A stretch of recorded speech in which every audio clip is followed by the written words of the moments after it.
Breaking news చూస్తున్నాం. కరీంనగర్ లో వచ్చే ఎన్నికల్లో బండి సంజయ్ కు టికెట్ ఇవ్వొద్దు అని కరీంనగర్ కమలం పార్టీ సీనియర్ నేతలు అంటున్నారు. బండి సంజయ్ కు వ్యతిరేకంగా గళాన్ని విప్పుతున్నారు. కరీంనగర్ కమలం పార్టీలో కలకలం కనిపిస్తోంది. ఎంపీ బండి సంజయ్ కు ఇది ఊహించని షాక్. బండి సంజయ్ పై సీనియర్లు తిరుగుబావుట ఎగరవేస్తున్నారు. సంజయ్కు వ్యతిరేకంగా సీనియర్లు సమావేశాన్ని నిర్వహిస్తున్నారు. వచ్చే ఎన్నికల్లో ఎంపీ సీటు బండి సంజయ్కు ఇవ్వొద్దు అని డిమాండ్ చేస్తున్నారు. తమలో ఎవరో ఒకరికి ఎంపీ టికెట్ ఇవ్వాలి అని పట్టుబడుతున్నారు. బండి సంజయ్కు వ్యతిరేకంగా సుమారు 100 మంది నేతలు సమావేశమయ్యారు. సమావేశమైన నేతలను కూడా మనం చూస్తున్నాం. బండి సంజయ్ కరీంనగర్ ఎంపీగా ఉన్నారు. మొన్న అసెంబ్లీ ఎన్నికల్లో కరీంనగర్ అసెంబ్లీ స్థానం నుంచి ఆయన పోటీ చేసి ఓడిపోయారు. ఇప్పుడు బండి సంజయ్కి వ్యతిరేకంగా కరీంనగర్ సీనియర్ నేతల సమావేశాన్ని నిర్వహించడం సంచలనంగా మారింది. వాళ్ళంతా వచ్చే ఎన్నికల్లో బండి సంజయ్కు టికెట్ ఇవ్వద్దు అని చెప్తున్నారు. ఒకవేళ బండి సంజయ్కు టికెట్ ఇస్తే ఓడిస్తాము అని చెప్తున్నారు. బండి సంజయ్కు కాకుండా తమలో ఎవరో ఒకరికి టికెట్ ఇవ్వాలి అని కరీంనగర్లో పార్టీ సీనియర్ నేతలు డిమాండ్ చేస్తున్నారు. ఒకసారి సమావేశమైన నేతలు ఏమన్నారో చూద్దాం.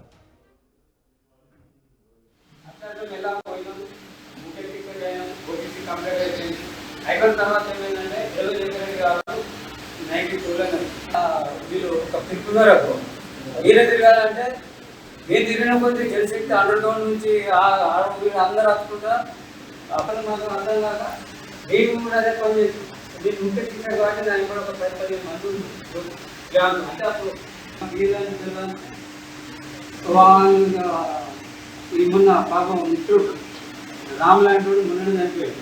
అదే దేవత చింతనగర్ కార్యకర్త బాగా ఇస్తున్నారని అంటే మా ఇంటి అర్థం చేసి ఇది తీసుకొచ్చి పెట్టి అందరూ అనుకుంటారు నా వాడదే చేసిన ఎందుకంటే ఇవ్వని లేదు. అవమానాలు పడి మళ్ళీ బాగా దిగిన అవమానాలు పడి ఏడుపొస్తుంది. ఒకసారి బనాయించున్నారు, నన్ను బనాయించున్నారు. ఇలా పార్టీకి వచ్చి ఏమో నేను ఇవాళ కూడా నేను చచ్చిపోయేదాడు కూడా నేను బీజేపీ ఉంటాను, నేను ఒక విజయం చేస్తున్నా. ఏం లేనోడు ఇలా పార్టీలో లేనోడు ఇలా హెలికాప్టర్ ఎక్కిపోతాడు. మోడీ గారి బాధ అనిపిస్తుంది ఒకసారి. సరే ఫోటో దిగుతున్నాను కాదు, ఇవి చాలా ఉన్నాయి చెప్తాను కానీ అవునండి. మీరు మొన్న ఎలక్షన్ విషయాలు అన్ని మీ వాడ మీరు తిరిగి అంటున్నారు. మీ అధ్యక్షుడు ఏమంటారు క్యాటరింగ్ ఎంత ఓటు చేసినా మనం వేసుడు నడుతుంది మంది ఎవరు ఇచ్చినా కానీ 300 రూపాయలు 500 రూపాయలు వస్తుంది. కానీ ఇక నేను సంత చేయాలంటే బీజేపీ అన్ని నాకు చాలా ఉన్నాయి చెప్పలేదు. బండి సంజయ్కి వ్యతిరేకంగా సమావేశాన్ని నిర్వహించారు. సుమారు 100 మంది నేతలు తమలో ఎవరో ఒకరికి వచ్చే పార్లమెంట్ ఎన్నికల్లో టికెట్ ఇవ్వాలి అని బండి సంజయ్కు ఇవ్వద్దు అని డిమాండ్ చేస్తున్నారు. దీనిపై మరింత సమాచారం మా ప్రతినిధి చంద్రశేఖర్ అందిస్తారు. చంద్రశేఖర్, ఎవరి ఆధ్వర్యంలో ఈ సమావేశం నడుస్తోంది? ఎందుకు బండి సంజయ్కు టికెట్ ఇవ్వద్దు అని డిమాండ్ చేస్తున్నారు? ఈ నేతల సమావేశంపై బండి సంజయ్ రియాక్షన్ ఏంటి? Thank you Rohit. నిన్న సాయంకాలం ఒక ప్రైవేట్ ఫంక్షన్ హాల్లో భారతీయ జనతా పార్టీ సీనియర్ నాయకులు మాజీ ఎమ్మెల్యే పెద్దపల్లికి సంబంధించినటువంటి మాజీ ఎమ్మెల్యే గుజ్జుల రామకృష్ణారెడ్డి, అలాగే బీజేపీకి సంబంధించినటువంటి సీనియర్ నేత పోల్సాని సుగుణాకర్ రావు నేతృత్వంలో ఈ సమావేశం నిర్వహించడం జరిగింది.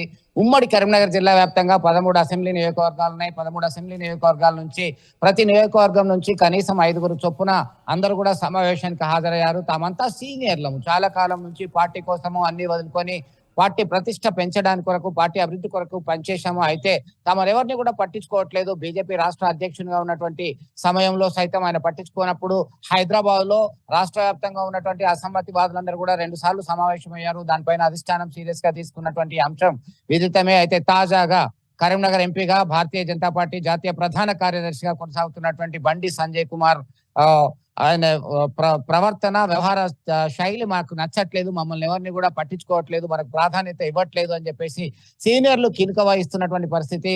వచ్చే ఎన్నికల్లో, లోక్సభ ఎన్నికల్లో ఒకవైపు రాష్ట్రంలో, తెలంగాణ రాష్ట్రంలో 8 స్థానాలు పక్కాగా గెలుపొందాలని చెప్పేసి అటు జాతీయ స్థాయి నాయకత్వము, రాష్ట్ర హైకమాండ్ సైతం దృష్టి పెట్టినటువంటి నేపథ్యంలో తాజాగా కరీంనగర్ ఎంపీ పదవి పైన, ఎంపీ ఎలక్షన్స్ లో ఎట్లా ముందుకెళ్లాలని చెప్పేసి తాజా వ్యూహంతో ముందుకెళ్తున్నారు బండి సంజయ్. ఈ క్రమంలో ఈ మీటింగ్ పెట్టడము, అసమ్మతివాదులు గళాలు విప్పడం అనేది ఒక తలనొప్పిగా మారిందని చెప్పుకోవచ్చు. ఈ క్రమంలో వాళ్ళు ఒకటే చెప్తున్నారు, గతంలో జనశక్తి నక్సలైట్ ఉద్యమం ఉన్నప్పుడు, పీపుల్స్ వార్ గ్రూప్ ఉద్యమం ఉన్నప్పుడు మేమందరం కూడా నక్సలైట్లకు వ్యతిరేకంగా భారతీయ జనతా పార్టీ కోసం పనిచేశాము. గతంలో ఎంపీటీసీలు, సర్పంచులు, ఎమ్మెల్యేలు అందరూ ఉండేవాళ్ళు.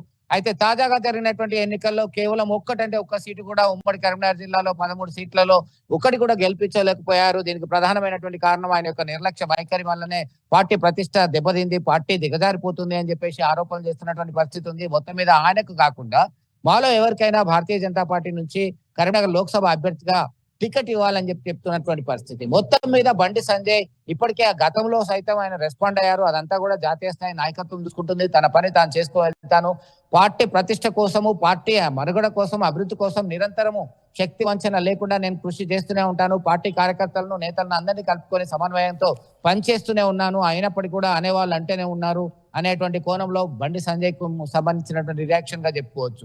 మొత్తం మీద ఉమ్మడి కరీంనగర్ జిల్లా వ్యాప్తంగానే కాదు, ఈ షాక్, ఈ అసమ్మతి నేతల గలాలు అనేటివి గత ఎన్నికల్లో మొన్నటి అసెంబ్లీ ఎన్నికల్లో కూడా బండి సంజయ్ కేవలం దగ్గరగా 3000 ఓట్ల తేడాతోనే ఓడిపోయారు. ఇప్పుడు సమావేశమైన నేతలంతా కరీంనగర్ లో బండి సంజయ్ కి వ్యతిరేకంగానే పనిచేశారనుకోవాలా? ఎస్, ఖచ్చితంగా మీరు అన్నట్టుగా బండి సంజయ్ భారతీయ జనతా పార్టీలో వేరే వాళ్ళు ఎవరో శత్రువులు లేరు. గతంలో ఈ సంస్కృతి అనేది కాంగ్రెస్ పార్టీలో ఉండేది. అయితే తాజాగా జాతీయ స్థాయి పార్టీగా అవతరించినటువంటి నేపథ్యం ఎప్పటి నుంచో జాతీయ స్థాయి పార్టీగా ఉంది. ఈ కలంకం అనేది భారతీయ జనతా పార్టీని పట్టి పీడిస్తుంది. దానిలో భాగంగానే ఇప్పటికే మనం చూస్తున్నాం రోహిత్, ఒకవైపు హుజరాబాద్ నుంచి మాజీ ఎమ్మెల్యే ఈటెల రాజేందర్, అలాగే బండి సంజయ్ కి సంబంధించినటువంటి వర్గీయులు అనుచరులందరూ కూడా పరస్పరం సోషల్ మీడియా వేదికగా ఒక వార్ కొనసాగుతుంది. ఈ క్రమంలో తాజాగా ఇటువంటి పరిస్థితి నెలకొనడం అనేది భారతీయ జనతా పార్టీ నిజమైన కార్యకర్తలకి, చిత్తశుద్ధితో పనిచేసే వాళ్ళకి ఒక తలనొప్పిగా మారింది అని చెప్పేసి వాళ్ళు చెప్తున్నటువంటి పరిస్థితి. దీన్ని ఎట్టి పరిస్థితుల్లో సహించేది లేదు.